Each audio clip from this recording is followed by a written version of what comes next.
Alors que le président Bill Clinton se rend à Berlin après-demain, son épouse Hillary Clinton sera demain en France à l'invitation de Bernadette Chirac qui lui fera découvrir son département, la Corrèze. Hillary Clinton, qui à la lueur des scandales sur les Freudens amoureux de son mari, est revenue sur le devant de la scène politique qu'elle n'avait jamais vraiment quitté en fait. Elle et lui formant un couple jusqu'à présent indestructible. Philippe Gassot, Éric Moignet. Un dispositif à l'américaine sur l'aéroport de Limoges.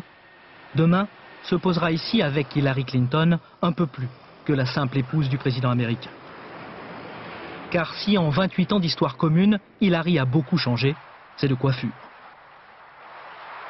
Pour le reste, sa détermination à faire de son mari ce qu'elle a décidé n'a pas varié depuis leur première rencontre à l'université de Yale. Elle a traversé toute la bibliothèque, est venue vers moi et m'a dit « Si vous continuez à me regarder comme ça, je vais en faire autant. Alors faisons connaissance, je m'appelle Hillary. » Sans elle, pas de Bill gouverneur d'Arkansas, pas de Bill élu 2 fois président des États-Unis. Ce sont les idées d'Hillary qui en 1992 s'imposent comme le véritable programme du candidat Clinton. Des idées de gauche, partage, justice sociale.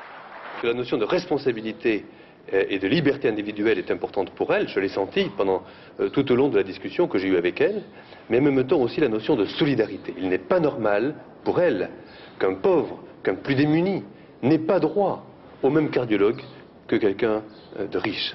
Mais dans cette Amérique libérale, les lobbies industriels auront raison des idées progressistes d'Hillary. Elle échoue dans sa tentative de réforme. Qu'importe, elle mène désormais une autre bataille, sauver son mari du naufrage dans lequel son goût immodéré pour les femmes l'a plongé.